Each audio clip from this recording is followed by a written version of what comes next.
Assalamualaikum warahmatullahi wabarakatuh. Innal hamdalillahi nahmaduhu wa nasta'inu wa nastaghfiruh wa na'udzu billahi min syururi anfusina wa min sayyiati a'malina. Man yahdihillahu fala mudhillalah wa man yudlil fala hadiyalah. Asyhadu an la ilaha illallah wa asyhadu anna Muhammadan abduhu wa rasuluh.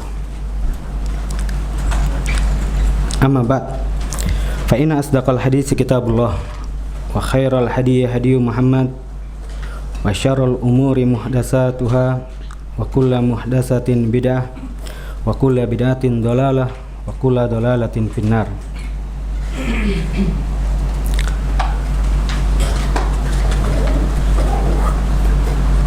Ayyuhal ikhwah rahimani wa rahimakumullah. Segala puji bagi Allah Subhanahu wa taala. Kita memujinya karena kesempurnaan nama-nama dan sifat-sifat yang Allah Subhanahu wa taala miliki. Dan juga kita memujinya karena sempurnanya nikmat yang telah Allah berikan kepada kita semua. Bahkan Allah terus memberikan nikmat kepada kita semua sampai hari ini. Walaupun kita masih saja melakukan dosa atau bermaksiat kepadanya, tetapi Allah terus melimpahkan rahmatnya dan kasih sayangnya kepada kita semua. Salawat dan salam semoga tetap tercurahkan kepada junjungan kita Nabi besar Nabi Muhammad sallallahu alaihi wasallam, dengan izin Allah Subhanahu wa taala, kemudian melalui perjuangan Rasulullah sallallahu alaihi wasallam dan para sahabatnya, kita masih bisa merasakan nikmatnya agama Islam ini. Apapun yang bisa kita rasakan di sini, yaitu sunnah-sunnah yang bisa kita pelajari sampai sekarang ini adalah usaha dari Rasulullah SAW dan para sahabatnya dalam mendakwahkan agama Islam. Nah, pada hari ini kita akan membahas tentang adab dan akhlak Islami. Materinya sebenarnya terlalu luas ini ya. Cuman anak nggak tahu ini apa, disuruh menyampaikan materi adab untuk satu kali pertemuan. Ya, walaupun tidak selesai, maka setidaknya kita bisa sedikitlah mengambil faidah dari adab dan akhlak Islami. Kemudian kata adab ini sudah menjadi bahasa serapan yang diambil dari bahasa Arab, ya. Adab dalam bahasa Arab misalnya aduba, ya'dubu, adaban. Maka kalau dikatakan dalam bahasa Arab aduba fulanun, maka artinya radha nafsahu, ya, alal mahasin. Kalau dikatakan aduba ar-rajulu, maka artinya dia melatih dirinya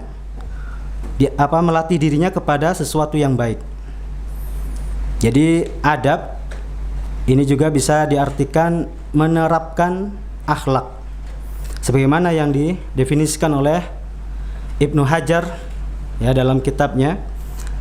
Kata beliau, wal adabu istimalu ma yuhmadu qawlan wa fi'lan, wa abbara ba'duhum anhu bi annahu al-akhdhu bi makarimil akhlaq.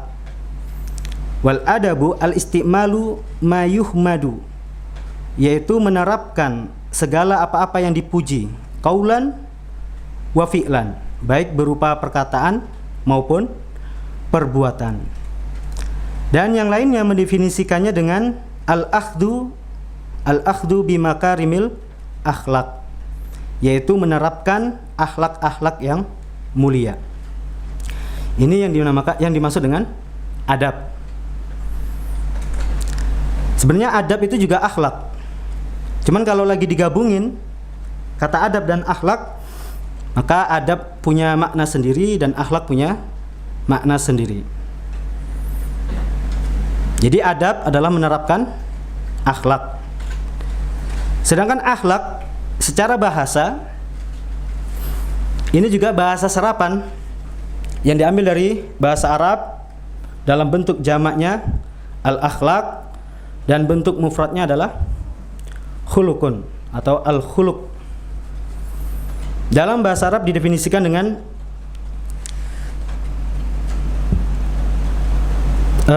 watak atau tabiiyah, tabiat, ya, atau as-sajiyah. Ya, as-sajiyah juga bisa diartikan dengan watak. Ini dinamakan akhlak. Atau juga dalam kamus bahasa Arab diartikan halun lin nafsi tasduru anha al-af'al min khairin aw syarrin min ghairi rawiyatin wa fikrin. Halun lin nafsi yaitu kondisi batin, tasduru anha al-af'al yang muncul darinya perbuatan, min khairin aw syarrin, baik berupa perbuatan yang baik atau perbuatan yang jelek. Min ghairi rawiyatin wa fikrin, tanpa adanya rencana dan pikiran, atau belum tidak direncanakan dan tidak dipikirkan sebelumnya. Ini akhlak. Jadi kalau kita perhatikan definisi adab dan akhlak tadi, ya, maka adab kalau disebutkan dengan sendiri adab, maka yang dimaksud di situ juga akhlak. Tetapi kalau disebutkan barengan adab dan akhlak, maka adab ini punya definisi sendiri dan akhlak punya definisi sendiri. Ibaratnya adab ini diperoleh dengan belajar, ya. Sedangkan akhlak ini biasanya diperoleh dengan kebiasaan atau pengaruh dari lingkungan. Misalnya seorang anak kalau di lingkungan kampungnya suka ngomong jorok, ya, ngomong-ngomong berkata yang kotor, maka mungkin dia akan ke bawah, akhirnya dia ikut-ikutan berkata kotor. Sehingga akhlaknya jadi seperti itu, suka berkata kotor. Kemudian ketika dia masuk sekolah, kemudian diajarkan oleh gurunya, ya, diajarkan oleh gurunya. Nah, ini ketika diajarkan ini namanya diajarkan adab. Diajarkan ke gurunya, sama gurunya tentang cara bicara yang baik. Barulah dia berubah akhlaknya dari yang jelek menjadi akhlak yang baik. Maka akhlak ini juga ada yang tercela dan ada yang terpuji. Nah, cara memperbaiki akhlak adalah dengan mempelajari adab.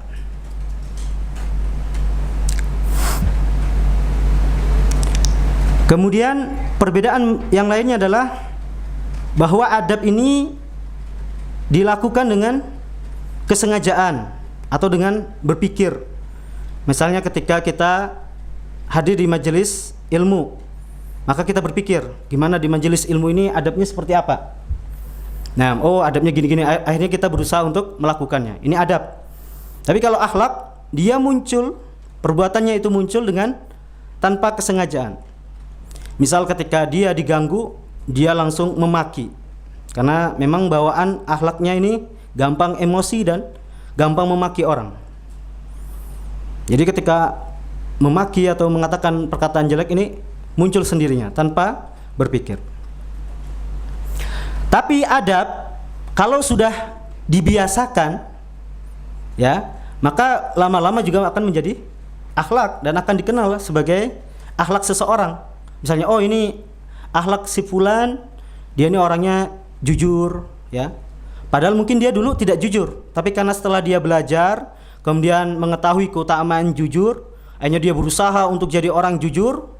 Nah, setelah jadi orang jujur maka dia dikenal dengan akhlak yang jujur. Jadi dari adab bisa menjadi akhlak. Mungkin bisa dipahami ya. Ya, adab dan akhlak.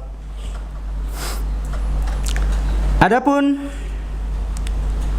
dalil-dalil tentang keutamaan akhlak, adab dan akhlak ini sangat banyak.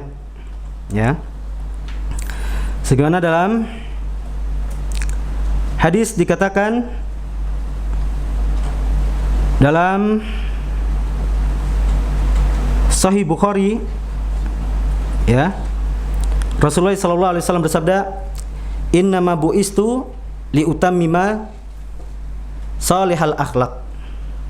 Ya, sesungguhnya saya diutus hanya untuk menyempurnakan kemuliaan akhlak.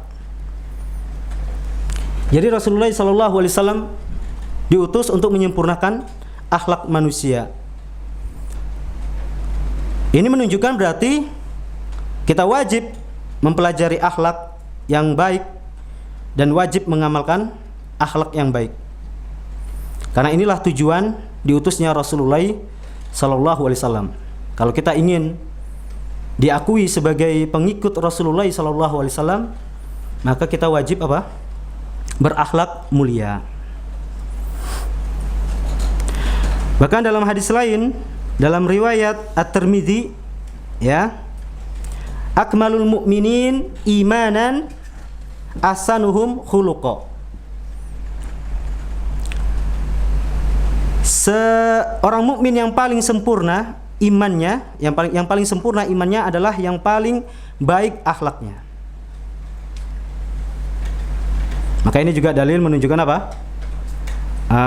wajibnya atau menunjukkan keutamaan akhlak yang mulia. Kemudian dalam hadis lain juga dikatakan, khairukum li ahli wa ana khairukum li ahli. Sebaik-baik kalian adalah sebaik-baik kalian untuk keluarga kalian, dan saya adalah orang yang paling baik untuk keluarga saya. Artinya di sini Rasulullah SAW mencontohkan kepada umatnya bahwa dia, ya, menjadi orang yang paling baik terhadap keluarganya. Maka dituntut umatnya juga mengikuti jejak beliau, ya. Kemudian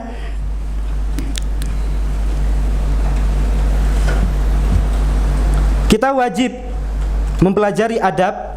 Bahkan adab ini wajib kita pelajari sebelum kita mempelajari ilmu, ya. Kenapa? Karena pertama, orang belajar ilmu itu tujuannya adalah untuk bisa mengamalkan ilmunya.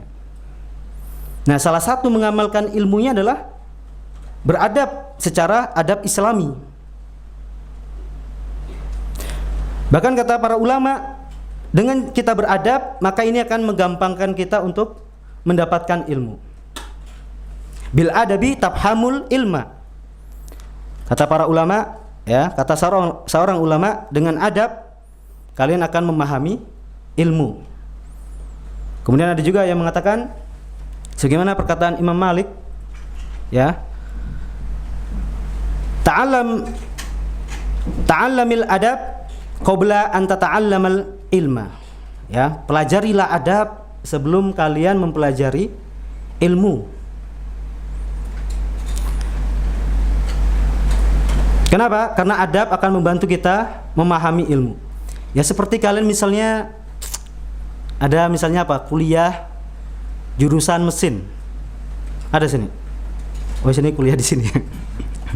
Nah, misalnya kalau ada orang kuliah di jurusan mesin, maka agar dia bisa menguasai mesin, maka dia langsung harus praktek. Nggak bisa dia kalau tidak praktek. Ya, praktek langsung bongkar mesin. Ya, dibongkar mesinnya. Nanti suruh pasang lagi. Ya, bongkarnya gampang, masangnya yang susah.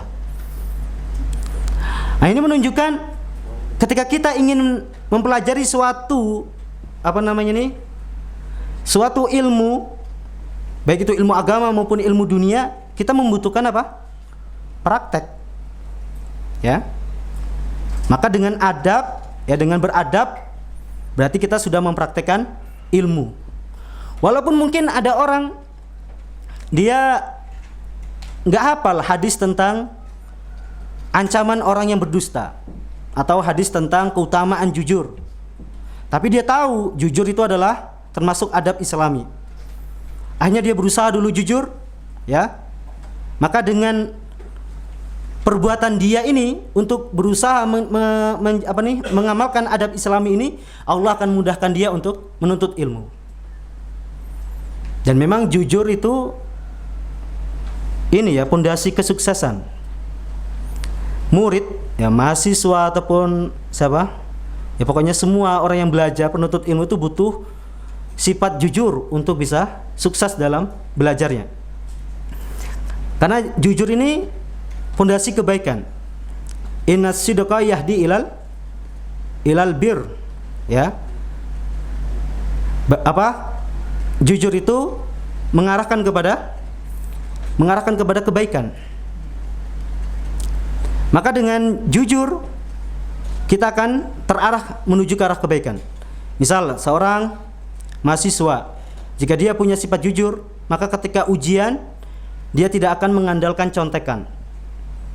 Karena dia tidak mengandalkan contekan dan dia ingin lulus, maka tentu dia akan belajar. Beda kalau mahasiswa yang yang tidak punya sifat jujur, dia akan mengandalkan contekan. Oh, Ustadz ini gampang saya kelabui, ya. Mungkin tinggal cukup nulis jawaban di tangan gitu kan, pas ustadznya nggak lihat dibuka sini. Nah, mungkin dia bisa lulus dari ujiannya, tetapi apa? Selesai lulus ilmunya nggak ada. Nah ini makanya jujur itu sangat penting. Maka semua adab-adab dalam Islam ini akan memudahkan kita untuk mendapatkan ilmu. Bahkan para ulama belajar adab itu lebih lama daripada para ulama belajar adab itu lebih lama daripada belajar ilmu. Ada yang mengatakan ta'alamnal adab salasina aman. Kami belajar adab itu selama 30 tahun. Wa ta'alamnal ilma isyrin. Dan kami mempelajari ilmu itu hanya 20 tahun. Walaupun 20 tahun itu lama ya. Antum belajar ilmu agama berapa tahun? Nah, setahun, 2 tahun, 3 tahun ya. Ana aja belajar itu cuman sekitar 6 tahun atau 7 tahun. Nah, jadi masih kurang, sangat kurang. Nah, ya kondisi kita sekarang ini, orang yang baru belajar 7 tahun udah bisa tampil. Dulu ulama 20 tahun, bahkan 20 tahun lebih baru bisa tampil.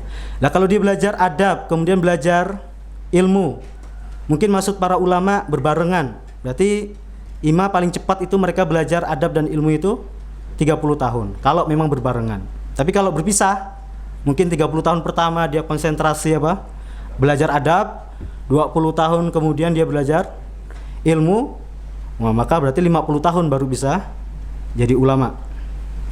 Jadi antum belum ada apa-apanya, maka harus lebih bersemangat dan lebih sabar. Ulama aja seperti itu ya.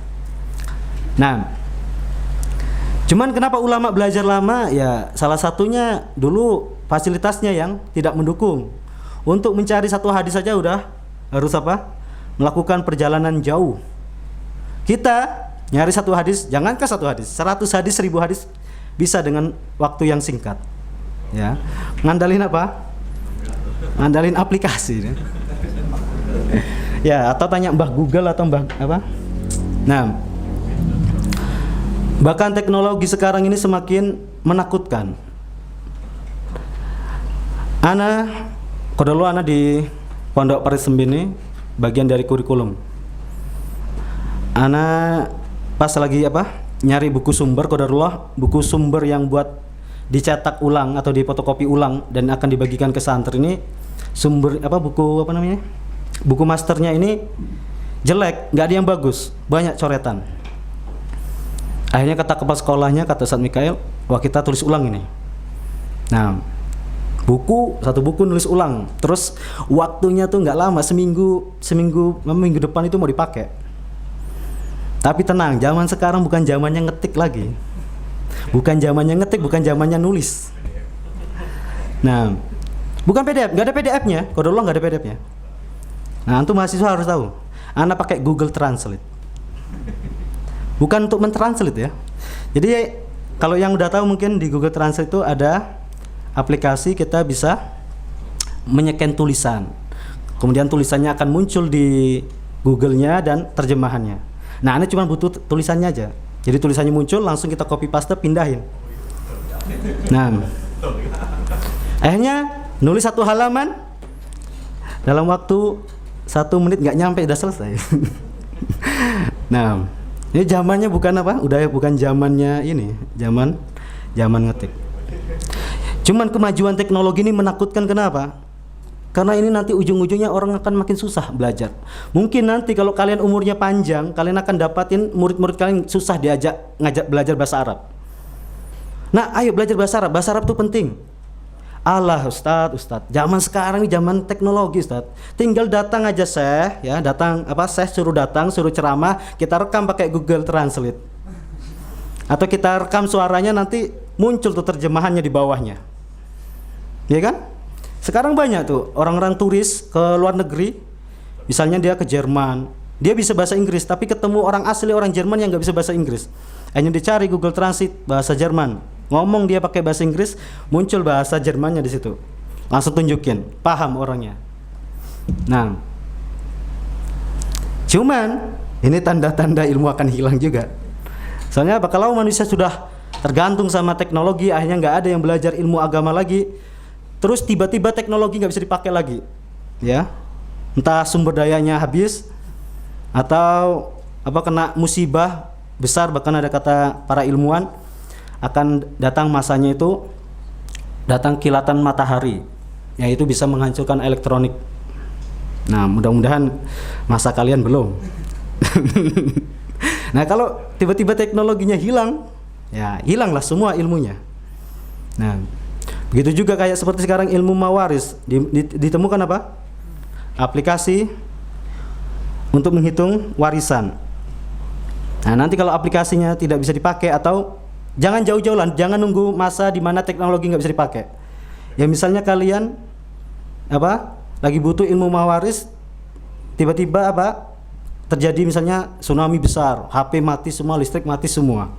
Kemudian waktunya bagi warisan ini. Nah, bingung kalian, soalnya ilmunya di HP-nya mati semua, listriknya mati semua. Nah, jadi tetap kita harus belajar dan tetap semangat, ya. Dan kemudahan yang kita dapatin adalah hasil perjuangan para ulama. Gimana para ulama itu dulu, mereka mencari hadis, ya. Kemudian mereka kumpulkan, mereka tulis di kitab-kitabnya, sehingga sekarang kita sudah sangat gampang mengakses kitab-kitab para ulama. Jadi kita tidak boleh menyia-nyiakan usaha mereka, dan tetap kita terus mempelajari ilmu agama ini. Nah, jadi itu tentang keutamaan adab dan akhlak. Kemudian hukum mempelajari adab dan akhlak, maka wajib hukumnya, ya. Hukumnya wajib. Adapun poin-poinnya, ya, poin-poin adab, ketika diperinci adab-adab itu, maka adab itu hukumnya ada yang wajib, ada yang mustahab, ya. Tetapi untuk mempelajari adab, hukum asalnya adalah wajib. Ini adab dan akhlak kalau ditinjau dari hukumnya, ya. Jadi pada asalnya mempelajari adab dan akhlak itu wajib, cuman di beberapa poin nanti ketika adab itu diperinci, misalnya adab-adab baca Al-Quran, maka di situ di antara adab-adab baca Al-Quran ada yang wajib, ada yang mustahab, bahkan ada yang khilaf di antara para ulama. Kemudian, ya,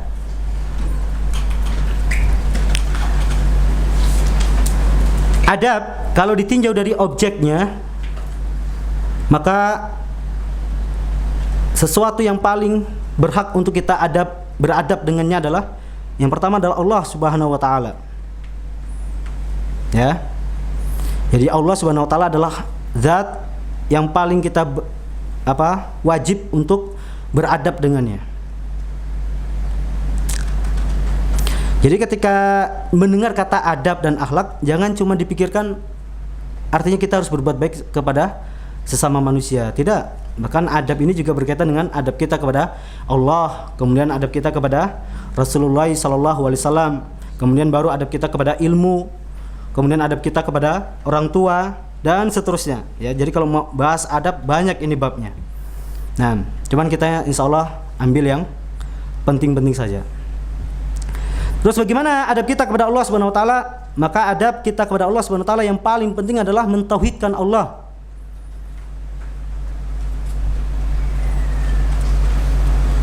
Karena tauhid ini adalah sesuatu yang Allah jadikan penentu keselamatan manusia, ya, keselamatan kita sebagai manusia. Kalau ada orang mati bertauhid ataupun mungkin masih ada kadar tauhidnya walaupun mungkin sedikit, atau kadar keimanannya itu cuma sedikit, ini masih memungkinkan dia selamat walaupun nanti masuk ke neraka dulu.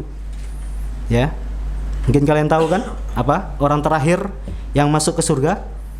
Jadi ketika semuanya sudah masuk surga dan penghuni neraka ini udah lama nih di neraka, akhirnya Allah memerintahkan para malaikat untuk mencari hamba-hambanya yang masih ada sedikit keimanannya, walaupun cuman sebesar biji zarrah. Nah, akhirnya dapatlah dimasukkan ke surga. Kemudian ketika dimasukkan ke surga dikasih pohon pertama, minta pohon yang kedua, dan seterusnya. Nah, jadi tauhid ini adalah perkara penting, perkara yang menentukan keselamatan kita di dunia dan di akhirat. Innallaha la yaghfiru an yushraka bihi wa yaghfiru ma duna dzalika liman yasha. Allah tidak mengampuni dosa menyekutukannya, dan Allah mengampuni dosa selainnya bagi orang-orang yang Ia kehendaki. Dan ini juga disebut dalam surat dalam ayat yang lain, wa qada rabbuka alla ta'budu illa iyyahu wa bil walidaini ihsana. Di sini Allah memerintahkan kita untuk mentauhidkannya mengutamakan. Allah mengutamakan perintahnya untuk mentauhidkan Dia, baru berbakti kepada kedua orang tua. Ini menunjukkan bahwa betapa besarnya tauhid, betapa besarnya dan betapa agungnya kedudukan tauhid. Karena kalau kita lihat ya, di dunia ini manusia yang paling berjasa dalam hidup kita adalah ya orang tua kita, maksudnya dalam hal membuat kita hidup di dunia. Tetapi kalau dalam hal membuat kita selamat di dunia dan akhirat adalah Rasulullah SAW. Kalau ditinjau dari manusianya. Nah, dan itu Allah jadikan hak orang tua itu kedua setelah hak Allah Subhanahu wa taala. Dan memang dari ya, secara akal juga ya, di mana-mana yang paling berhak adalah orang yang memiliki kita. Orang tua memiliki kita, tapi kepemilikannya itu hanya sementara, sebatas ketika masih hidup. Sedangkan Allah memiliki kita baik ketika kita hidup ataupun sudah mati. Dan hakikatnya juga kita ini hanya milik Allah. Karena manusia itu, orang tua kita ini hanya dititipkan, ya. Tapi Allah lah yang memiliki kita. Maka orang yang memiliki kita itulah orang yang paling berhak untuk kita beradab dengannya dan berbakti kepadanya.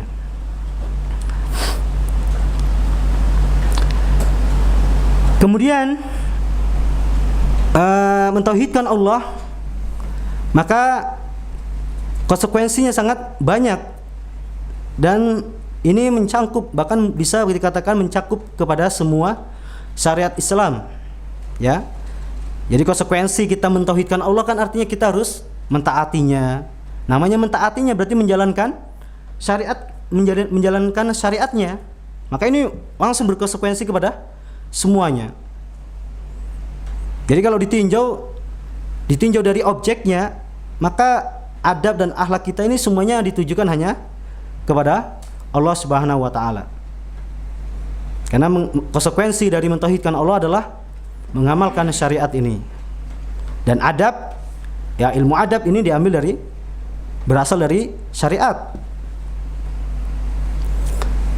Kemudian salah satu juga agar kita bisa benar-benar beradab kepada Allah dan mentauhidkan Allah Subhanahu wa taala adalah dengan cara kita mengenal Allah. Kata para ulama, ilmu itu kalau dilihat dari objeknya, dari objek pembahasannya, maka ilmu yang paling tinggi adalah ma'rifatullah, yaitu mengenal Allah Subhanahu wa taala. Kadang-kadang kita ini masih kurang mengenal Allah Subhanahu wa taala. Ya misal ketika mendapat musibah, kita langsung suudzon sama Allah Subhanahu wa taala. Wah, kayaknya nih Allah ini benci sama saya. Sampai-sampai saya kuliah nggak lulus, ya, menghafal hadis nggak hafal-hafal. Nah, ini namanya kita masih suudzon. Artinya kita belum mengenal Allah Subhanahu wa taala. Padahal setiap habis sholat dia sering baca apa? Subhanallah, maha suci Allah. Artinya maha suci Allah dari sifat yang buruk. Tidaklah semua yang Allah lakukan itu semuanya baik, nggak ada jeleknya. Hatta Allah menciptakan iblis juga itu baik buat manusia. Nah, ya salah satunya adalah apa? Agar manusia itu bergantung kepada Allah Subhanahu wa taala. Kalau manusia itu nggak dikasih musuh, maka dia akan merasa aman dan tidak membutuhkan penciptanya. Makanya dijadikanlah musuh buat manusia. Yo, ini manusia, ya, iblis ini musuh kamu. Ayo, berlindunglah darinya. Dan Allah kasih tahu bahwa dialah sebaik-baik tempat untuk kita berlindung kepadanya, karena Allah lah yang maha kuasa. Nah, subhanallah, ya kalau kita katakan subhanallah, maka kita harus pahami bahwa tidak ada sesuatu yang buruk. Hatta kalau Allah memberikan musibah kepada kita, kedua orang tua kita diambil, ataupun kita disusahkan, dibuat susah mempelajari ilmu agama ini, maka tetap husnudzon. Semuanya itu pasti kebaikan. Ya, kebaikan kepada kita. Kebaikan untuk kita semua. Ya mungkin antum banyak dosanya dulu. Anak punya teman dulu sebelum masuk pondok, dia itu preman. Kata dia, semua dosa sudah saya lakukan kecuali zina. Bahkan ada bekas tindihan anting-anting laki-laki dia. Bahkan anak punya teman juga punya tato. Ketika belajar di pondok, nampak sekali Allah benar-benar menyayanginya. Dan dia juga husnudzon kepada Allah Subhanahu wa taala. Di sana kita ada setoran hadis, ya. Kadang-kadang kalau yang baru mondok itu satu hadis paling lemah itu mungkin seminggu lah baru hafal satu hadis. Nanti kalau udah sering-sering menghafal, bisa 3 hari, bahkan 1 hari, bahkan 1 jam, bahkan 5 menit bisa langsung hafal. Kalau udah terbiasa menghafal. Kalau dia enggak, ya, dia misalnya setoran hadis hari Senin, dia persiapannya di hari Senin juga. Misalnya setorannya Senin sore, nah Senin malamnya udah persiapan dia. Nah, baca terus, bahkan kita bosan lihat dia itu duduk di depan masjid itu. Jadi kalau dia ngapal itu menghadap tembok masjid yang paling depan itu. Setiap hari dengerin suara dia. Nah, kemudian pas waktunya setoran, wah dia pertama duluan. Saya udah yakin dia nih, udah seminggu. Nah, kita aja yang baru ngapalin kadang-kadang 1 jam sebelumnya atau ini aja belum yakin. Dia udah seminggu nih. Tapi setelah nyetor, baru 1 kalimat, 1 kata, 2 kata, blank, hilang semua. Nah, tapi tetap dia husnudzon, karena dia sadar selama ini dia banyak dosa. Nah, mungkin Allah membuat dia susah menuntut ilmu ini, ingin membersihkan dosanya dan mengangkat derajatnya. Akhirnya beliau sabar, dan alhamdulillah sekarang sudah jadi seorang ustadz.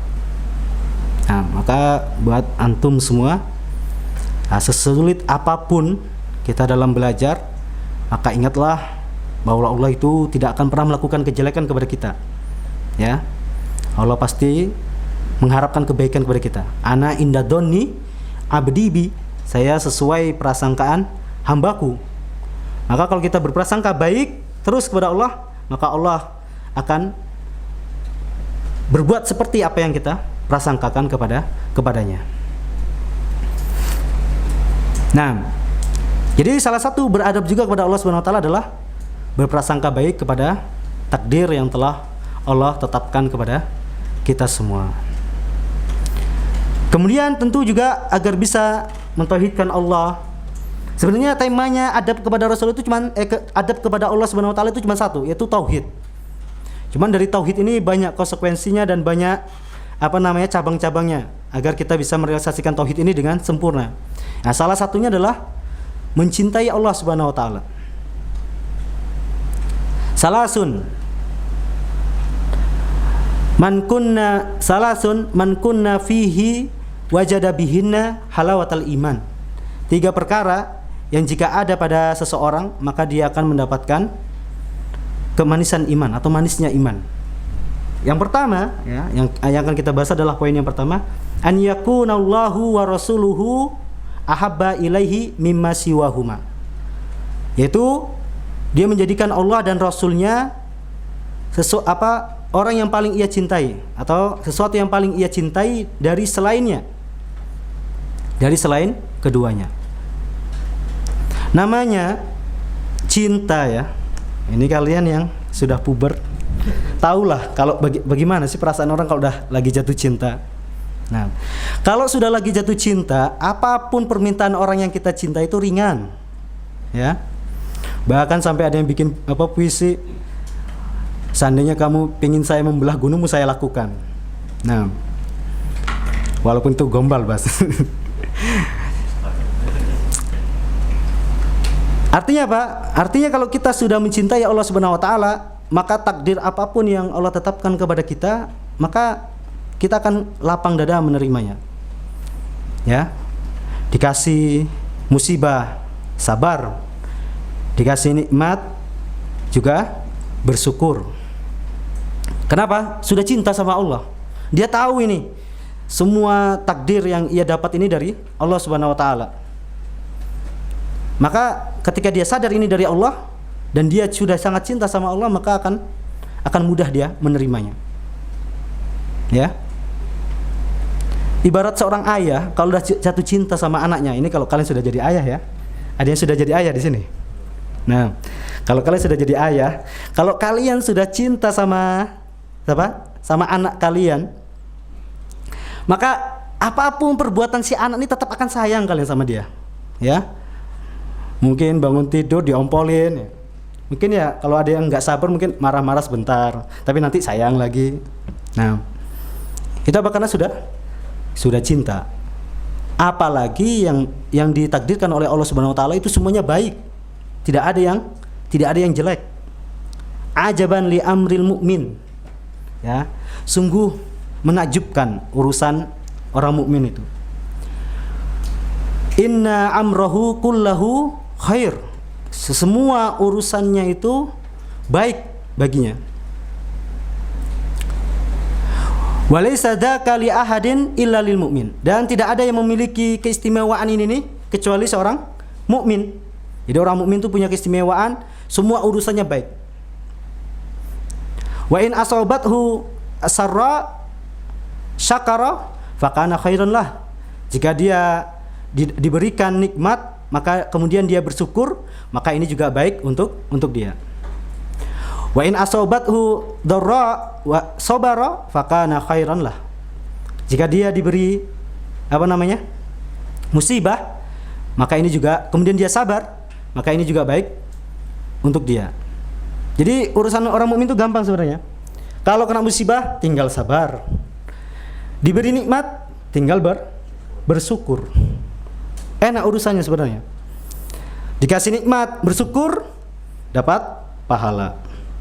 Diberi musibah sabar dapat pahala dan derajatnya juga diangkat.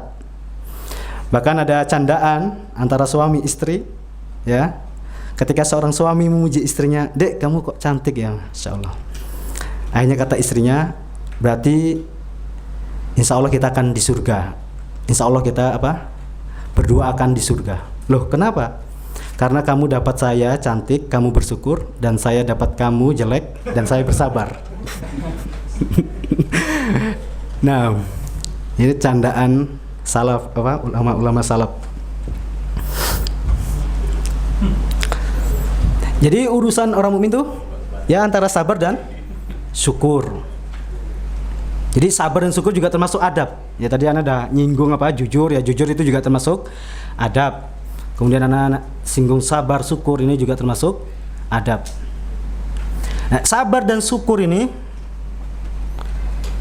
dia itu sebenarnya punya hubungan yang kuat.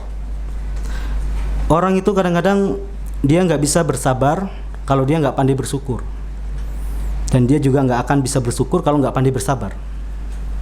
Maksudnya adalah, misal ada orang dia cacat. Kalau dia nggak pandai bersyukur, maka dia nggak akan bisa sabar.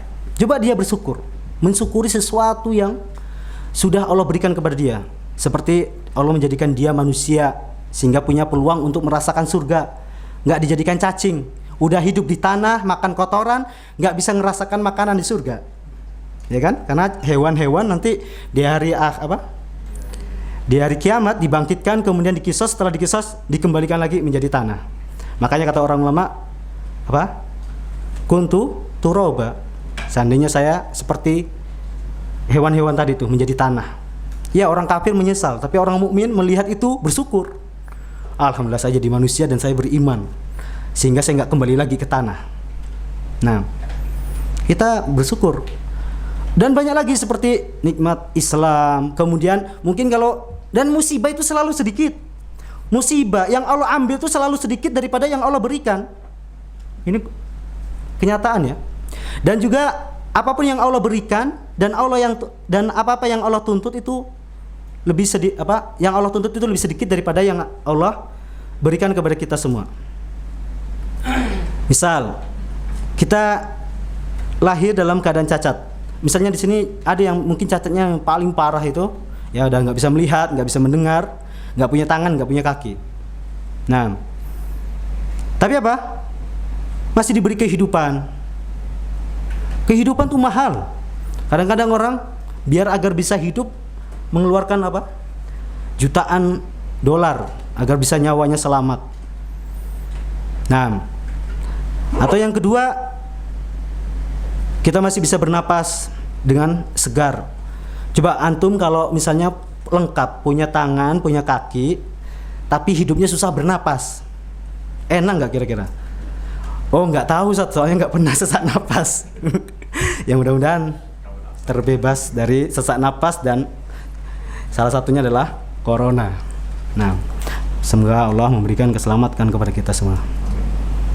Ya, yang pernah merasakan nggak bisa napas tuh tanya aja sama orang yang punya penyakit asma. Nggak enak banget, ya. 1 detik pun rasanya itu nggak enak, nggak bisa bernapas itu. Susah bernapas ya, bukan nggak bisa bernapas. Kalau nggak bisa bernapas mati. Nah, jadi nikmat yang Allah berikan tuh lebih banyak daripada apa yang Allah ambil. Begitu juga misal orang tua kita belum nikah tapi orang tua kita udah dicabut. Nah, jangan protes, ya Allah saya belum nikah, orang tua saya belum sempat melihat anak saya, kok udah diambil. Jangan protes.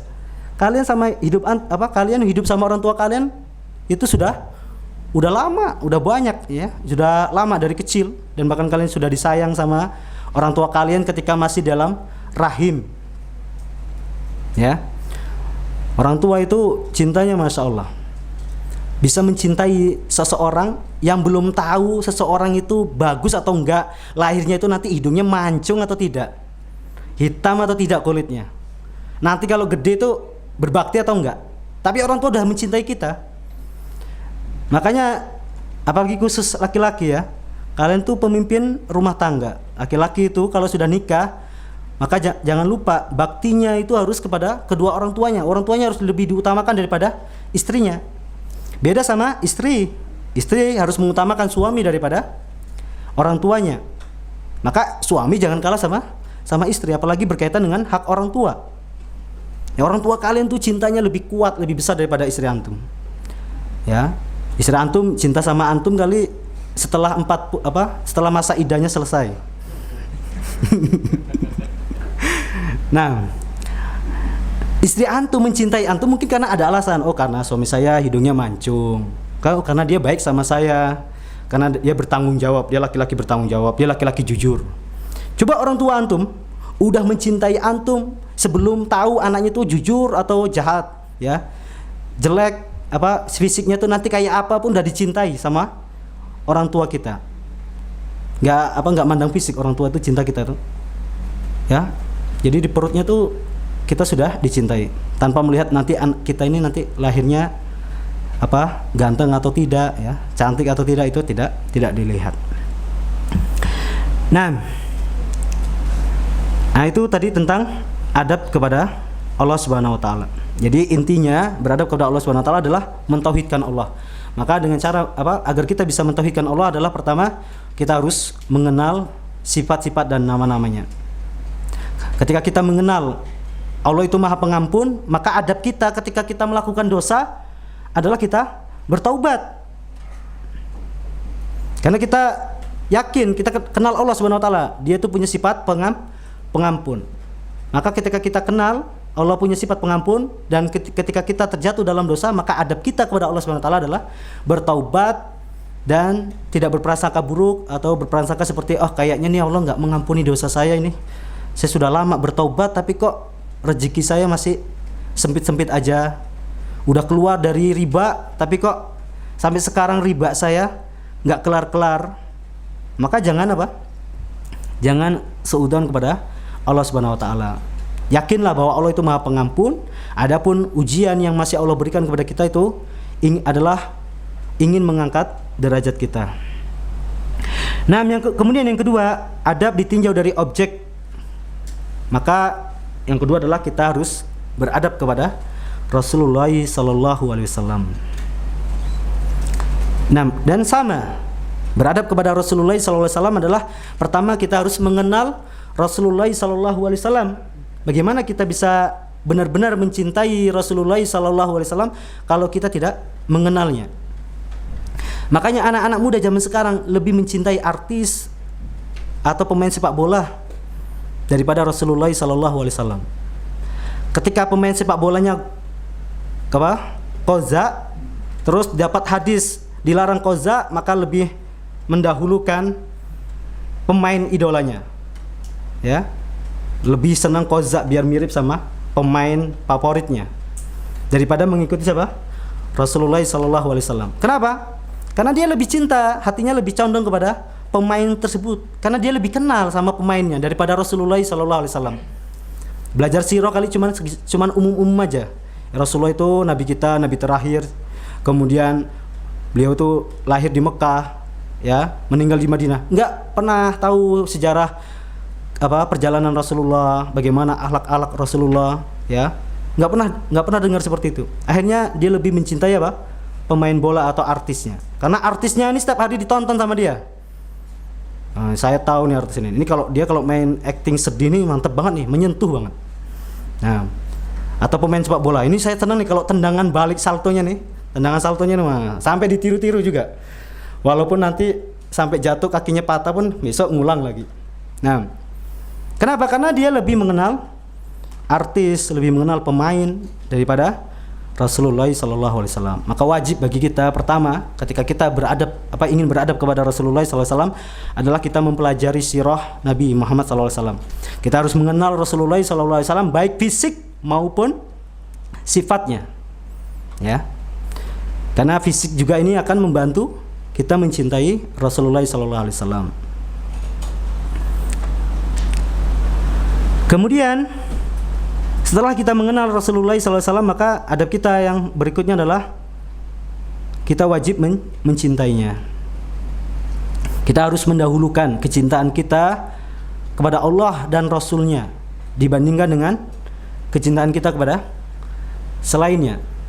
Rasulullah SAW bersabda, la yu'minu ahadukum hatta akuna ahabba ilaihi mimma min waladihi wa walidihi wa min wa jami'in nas, ya kalau enggak salah, Allahu a'lam. kama qala Rasulullah SAW. Tidaklah beriman, ya, salah satu di antara kalian sampai saya menjadi orang yang paling dia cintai. Nah, ini bahkan dikaitkan dengan iman. Karena orang kalau dia sudah nggak cinta kepada Rasulullah SAW, maka untuk beriman kepada Rasulullah SAW itu sangat berat, ya. Jangankan nggak cinta, cinta aja untuk beriman kadang-kadang masih ada beratnya. Seperti pamannya Abu Thalib. Paman namanya Abu Thalib ini sangat mencintai Rasulullah SAW, ya. Tetapi untuk menerima dakwahnya Rasulullah SAW, dia ini berat. Beratnya apa? Karena dia punya sifat gengsi atau tidak mau direndahkan oleh kaumnya. Begitu juga Abu Lahab, yang dulu ketika Rasulullah lahir, dia saking senangnya bikin apa? Menyembelih 100 unta untuk apa? Menyambut kelahiran Rasulullah SAW. Tapi ketika didakwahkan Islam, dia malah lari, bahkan memusuhi dan bahkan memerangi Rasulullah SAW. Tapi pada dasarnya dengan adanya rasa cinta, ya, cinta ini modal pertama kita agar mudah beriman kepada Allah Subhanahu wa taala. Karena di sisi lain ada juga orang-orang yang dia itu sangat mencintai Rasulullah SAW, seperti istrinya Khadijah, yang bahkan ketika Rasulullah SAW itu ragu kalau yang mendatangi dia itu malaikat atau jin, tapi apa? Istrinya menghiburnya. Bahkan istrinya tuh yakin, ini suami saya nih kalau diangkat menjadi rasul, maka menurut saya ya pantas, dan apa, memang dialah orangnya. Dan bahkan istrinya sudah mengharapkannya sebelum Rasulullah SAW diangkat menjadi rasul. Begitu juga Abu Bakar, teman baiknya Rasulullah SAW, sudah sangat kenal sama Rasulullah SAW, ya, sudah sangat kenal, bahkan ya teman akrab. Abu Bakar ini sudah jatuh cinta sama Rasulullah SAW. Maka apa kata Rasulullah? Semua manusia ketika saya dakwahin, mereka itu ada batu pengganjal. Ibarat kalau motor jalan itu terkena batu, kesandung itu, ada sandungannya. Tapi tidak dengan Abu Bakar. Ketika didakwahin langsung apa? Langsung dia beriman. Kenapa? Karena Abu Bakar ini sudah sangat mengenal Rasulullah SAW, ya. Maka gampang dia menerimanya. Begitu juga para sahabat, ya. Para sahabat ketika masalah pengharuman khamr ini kan bertahap. Yang pertama tidak disinggung, kemudian yang kedua diharamkan ketika salat, kemudian baru yang terakhir diharamkan secara keseluruhan. Ketika diharamkan secara keseluruhan, maka saat itu kota Madinah dipenuhi dengan arak-arak, dipenuhi dengan air arak atau air khamr di jalanan, bahkan dihancurin di jalan. Kenapa mereka langsung mengamalkannya itu dan tidak sayang dengan khamrnya? Padahal mereka ini udah lama loh. Antum ya kalau ketemu sama orang suruh berhenti dari khamr, mungkin dia percaya sama antum, tapi untuk meninggalkannya itu susah. Kenapa? Karena udah kecanduan. Nah, para sahabat itu juga seperti itu sebenarnya. Udah hidup lama mereka itu dengan khamr itu.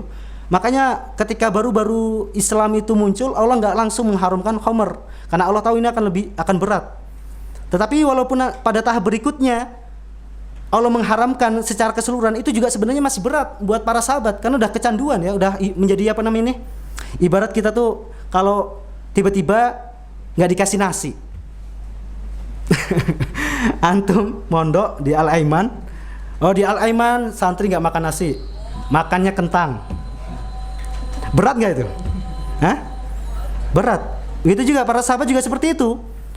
Khamr itu udah jadi makanan pokok, minuman pokok. Tiba-tiba diharamkan. Waktu itu juga berat. Tapi apa? Tetapi kenapa para sahabat itu langsung melakukannya? Karena saat itu para sahabat itu sudah sangat mencintai Rasulullah SAW. Mereka sudah sangat mencintai Rasulullah SAW. Waktu habis ya? Nah, waktunya habis. Sebenarnya masih banyak ya adab Islami, seperti adab kita kepada ilmu, kemudian adab kita kepada kedua orang tua. Nah,